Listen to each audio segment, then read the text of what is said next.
ہر حال میں اللہ کا شکر ادا کرنا چاہیے.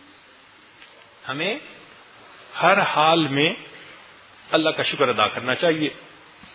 کئی مرتبہ بندہ سوچتا ہے میرے پاس تو یہ نہیں تو وہ نہیں تو فلاں نہیں. نہ، جس حال میں بھی ہیں اس حال میں کیا کرنا چاہیے؟ نعمت کا شکر ادا کرنا چاہیے. چنانچہ ایک بزرگ تھے، وہ اپنے مریدوں کو یہی تعلیم دیتے تھے کہ ہر حال میں شکر ادا کرو. تو اللہ کی شان کہ ایک مرید کسی جرم کے شک میں جیل پہنچ گیا. اس نے جرم کیا نہیں تھا، بس کچھ معاملہ ایسے بنا کہ اس پر شک ہوا تو پولیس نے پکڑ کے اس کو جیل میں ڈال دیا. اب اس کو بیڑیاں پہنا دی گئیں. تو اس نے جیل سے میسج بھیجا، آپ تو فرماتے تھے کہ ہر حال میں شکر کرو، میں تو جیل پہنچ گیا. انہوں نے کہا اس حال میں بھی شکر ادا کرو. اب وہ بڑا حیران کہ پاؤں میں بیڑیاں اور ظاہر میں نے یہ غلطی کی بھی نہیں، اور حضرت فرماتے ہیں کہ اس پر بھی شکر ادا کرو. چنانچہ کچھ عرصے کے بعد ایک اور مجرم آیا جو مجوسی تھا، گلے میں اس کا زنار ہے اور وہ بھی قید ہو گیا. اب جب وہ قید ہو گیا تو پولیس کے پاس اور بیڑی تھی نہیں، انہوں نے دونوں کے پاؤں ایک ہی بیڑی میں باندھ دیے. ایک پاؤں اس کا اور ایک اس کا، اور بیڑی ڈال دی. اب دونوں اکٹھے. اب بڑی مصیبت کہ بیت الخلاء جائیں، ایک فارغ ہو دوسرا ساتھ کھڑا ہے، وہ فارغ ہو تو یہ ساتھ کھڑا ہے. اب اس نے دوبارہ میسج بھیجا کہ حضرت آپ فرماتے تھے اس حال میں بھی شکر ادا کرو، اور اب تو یہ حالت ہو گئی کہ اس کی بیڑی جو ہے اور میری بیڑی اکٹھی ہو گئی، ایک بیڑی دونوں پاؤں میں آ گئی، اس حال میں بھی شکر ادا کروں؟ حضرت نے لکھا ہاں اس حال میں بھی شکر ادا کرو. اس نے پوچھا حضرت پلیز مجھے سمجھا دیں کہ میرے پاؤں میں مجوسی کی بیڑی ہے اور آپ فرما رہے ہیں شکر ادا کرو. فرمایا شکر کرو، اللہ نے اس کی بیڑی تمہارے پاؤں میں ڈالی، وہ اس کا زنار تمہارے گلے میں بھی ڈال سکتا تھا. وہ اگر چاہتا تو اس کا زنار تمہارے گلے میں ڈال دیتا، پھر کیا ہوتا؟ تو شکر ادا کرو کہ شکر ہے اس کا زنار تو میرے گلے میں نہیں نا، ہدایت تو ہے نا. تو شکر ہر حال میں ادا کرنا چاہیے. ایک مرید تھا ان کا، اس نے کہا حضرت آپ کہتے ہیں ہر حال میں شکر ادا کرو، ہمارے گھر چوری ہو گئی، اتنا مال چور آ کے لے گئے. فرمایا ابھی بھی شکر ادا کرو. اس نے کہا حضرت ابھی بھی شکر ادا کریں؟ فرمایا ہاں شکر کرو کہ چور گھر میں آئے، مال لے کے چلے گئے، شیطان چور دل میں داخل ہو کر ایمان کو چوری نہیں کر کے چلا گیا. ابھی بھی اللہ کا شکر ادا کریں. تو اس کا مطلب کہ ہم تو ہر حال میں اللہ کا شکر ادا کریں.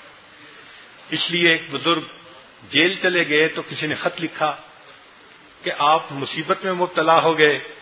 تو انہوں نے کہا الحمدللہ مصیبت میں مبتلا ہوا ہوں، معصیت میں مبتلا نہیں ہوا. تو ہر حال میں اللہ کا شکر، جس حال میں مولا رکھے اللہ کا شکر ادا کرو، ورنہ اس سے ورش بھی ہو سکتا ہے. تو ہمیں اللہ کا بھی شکر ادا کرنا ہے، اللہ کے بندوں کا بھی شکر ادا کرنا ہے. چنانچہ ماں باپ کا شکر، بہن بھائی کا شکر، دوستوں کا، عزیز اقارب رشتہ دار، مسلمان دوست بھائی، ہم نے دیکھا کہ اس میں ہم بہت زیادہ کوتاہی کرتے ہیں، بہت زیادہ کوتاہی کرتے ہیں. ایک مرتبہ بیرون ملک میں ایک اسکول کے بچے تھے، وہ آئے تو ان کو میں نے کچھ کینڈی تھی کھانے کے لیے دی. تو میں نے دیکھا کہ تقریباً 50 بچے آئے، ان میں سے 40 بچے ہمارے اپنے دیسی تھے، پاک و ہند کے. ان 40 میں سے مشکل سے 5 بچے ہوں گے جنہوں نے کینڈی لیتے ہوئے مجھے تھینک یو کہا ہوگا یا شکریہ کہا ہوگا، باقی 35 نے کچھ نہیں کہا. 5 یا 6 گورے بچے تھے، جتنے تھے سب نے لیتے ہوئے ہر ایک نے تھینک یو کا لفظ کہا. اتنی مجھے شرم آئی اس دن، میں نے کہا یہ ہماری ماؤں کی تربیت ہے. دیکھیں وہ کافروں کے بچے ہیں اور ان کی مائیں ان کو فقط دنیا کے لیے یوں تھینک یو سکھا رہی ہیں، اور ہماری عورتیں جن کو اللہ فرما رہے ہیں انشکر لی والے والدئی، شکر ادا کرو میرا بھی. نبی اسلام فرماتے ہیں من لم یشکر الناس لم یشکر اللہ، جو انسانوں کا شکر ادا نہیں کرتا وہ خدا کا بھی شکر ادا نہیں کرتا. ہماری مائیں اپنے بچوں کو شکریہ ادا کرنا سکھاتی ہیں. تو واقعی ہمارے اندر شکر ادا کرنے کے بارے میں بہت کوتاہی ہے.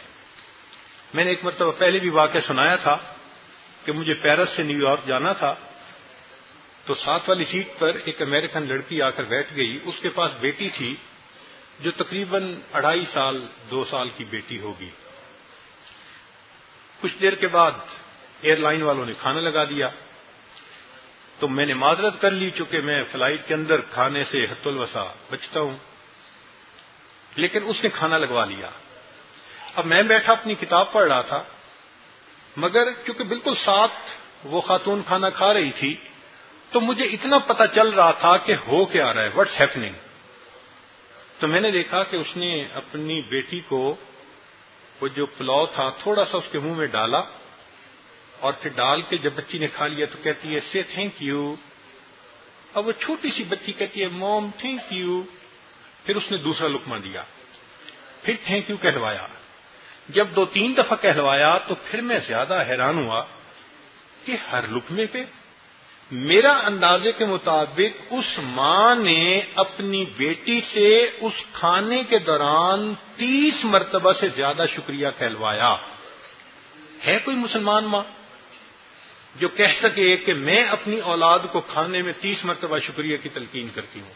ایک دفعہ بھی نہیں کرتی، الا ماشاء اللہ. یہ وہ نعمتیں ہیں ہم سے چھن گئیں، اور دیکھا کفار نے کہ بھائی ان کے اندر تو بڑے آداب ہیں اور اچھی ہیں، یہ ہماری تعلیمات انہوں نے خود اپنا لی. تو ہمیں آج اس مجلس میں عہد کرنا ہے کہ اللہ ہم آپ کے شکر گزار بندوں میں شامل ہو کے رہیں گے. ایک کمٹمنٹ کرنی ہے.